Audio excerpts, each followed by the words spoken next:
Salut l'équipe, bienvenue dans l'épisode 9 de TSHM le podcast. Dans ce neuvième épisode, je vais vous parler de deux compétences qui me sont utiles dans ma posture professionnelle et qui s'y parfaitement à ma personnalité et ma sensibilité. Je suis Monsieur Manga et c'est un plaisir. Si tu apprécies, s'il te plaît, aime, partage, commente et si ce n'est pas encore fait, abonne-toi à la chaîne YouTube. Je te remercie. Le doute et l'étonnement sont deux compétences qui me servent à maintenir un équilibre dans mon investissement professionnel. Ces deux dimensions m'aident à embrasser la posture qu'est la mienne. Posture qui trouve son essence dans l'éthique de Spinoza. Le déterminisme dont il parle pour mieux nous amener à l'autodétermination. D'aucuns diront que le doute et l'étonnement sont des compétences réflexives. Et la question qu'on se pose, c'est la réflexivité, qu'est-ce que c'est? Comme il s'agit de définir qu'est-ce que c'est que la réflexivité, je vais vous donner une définition selon Guy Leboterf, expert de l'approche par les compétences. Selon lui, la réflexivité consiste à prendre du recul par rapport à nos pratiques professionnelles, de façon à mieux expliciter comment nous nous y prenons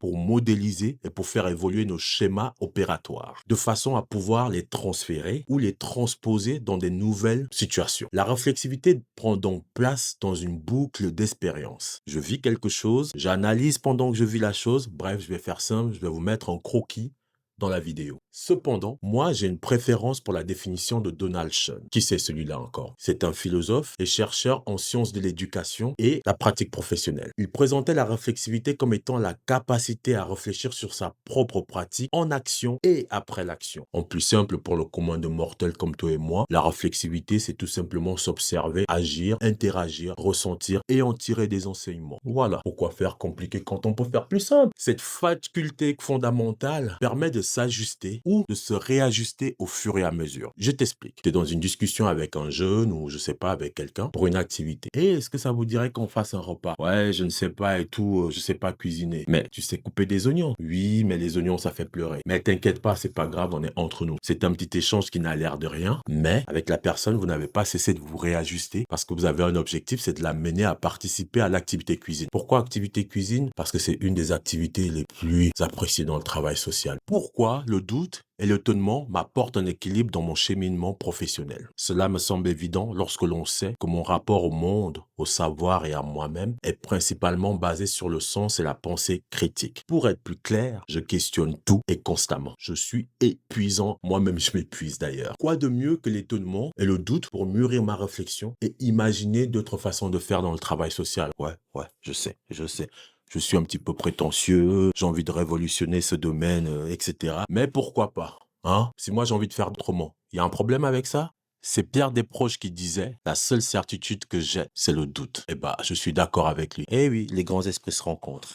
Il m'excusera de ne plus qu'avoir une demi-opinion parce que j'ai pris l'autre moitié. Lorsque je parle de doute, il n'est pas question d'être perdu ou de ne pas être ancré. Non, je suis solide sur mes appuis et peut-être même un peu trop. C'est pourquoi le doute m'est important. Il m'aide à me rappeler que je n'ai pas toutes les réponses, que des choses m'échappent et que je me dois constamment de prendre du recul pour mieux appréhender certaines situations, voire même toutes les situations d'ailleurs. Dans mon métier, la relation entre le professionnel et les personnes que j'accompagne est asymétrique. Tout l'art étant de faire croire l'inverse, évidemment. Or, le doute m'aide à ne pas adopter malgré moi une posture de savant. Une posture surplombante comme ça qui m'amène à dire aux personnes ce qui est mieux pour elles, hein, à décider de leur vie. Je te vois là-bas. Le doute, c'est ce qui me ramène à la vigilance. C'est lui qui me permet de me demander, par exemple, pourquoi je ressens telle émotion à ce moment précis. Question qui peut paraître anodine, mais qui m'aide, moi, lorsque je vis une situation, à prendre du recul.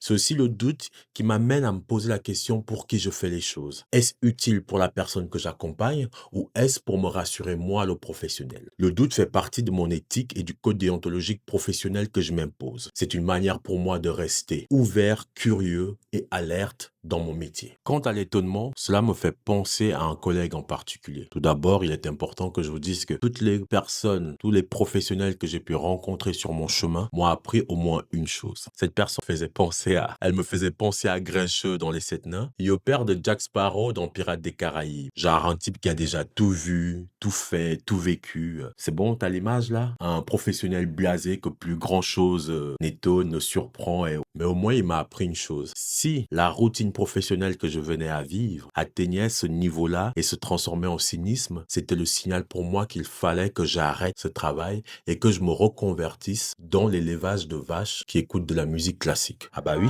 ça existe. Ah bah oui, je te dis que ça existe. Ça existe au Japon. Le bœuf wagyu que t'aimes là. Eh bah ouais, c'est un bœuf qui s'y connaît en Mozart. Un de mes grands amis que vous connaissez sûrement, Nietzsche, disait: ce n'est pas le doute, c'est la certitude qui rend fou. Et oui, c'est vrai. Le doute et l'étonnement m'aident à rester en équilibre dans mon travail. L'un m'impose le recul nécessaire afin que je sache conscientiser mes émotions. L'autre me rappelle de laisser place à l'étonnement. Ces deux compétences me servent à m'investir tout en maintenant une distance saine dans mon travail. Je vais terminer cet épisode en vous parlant d'un pote philosophe qui structure ma pensée. Pote qui, je trouve, a pas mal influencé le travail social, mais qu'on ne cite pas assez. Peut-être parce qu'on l'a mal compris. Selon moi, excusez-moi, mais c'est un pote dont je pense que j'ai un peu saisi sa réflexion. Il ne s'agit nul d'autre que de Baruch Spinoza. Il dit ceci: nous nous croyons libres parce que nous sommes conscients de nos désirs, mais nous ignorons les causes profondes qui les déterminent. Sans prétention, en lisant le livre que mon pote a écrit, donc l'éthique, on extrait ceci: tant que nous ignorons les causes profondes de nos actions et réactions, nous sommes déterminés, donc voués à tourner dans une boucle. Cependant, en s'autorisant à douter, à s'étonner, cela permet de conscientiser puis d'interroger les mécanismes qui nous poussent à agir. Ainsi, amorcer, moi je le crois, un processus de libération, donc s'autodéterminer. Il faut savoir que dans mon travail, l'autodétermination est au cœur même. C'est pour ça que Spinoza est un pote à moi et que je pense qu'il faudrait lui rendre ses fleurs. D'ailleurs, Spinoza,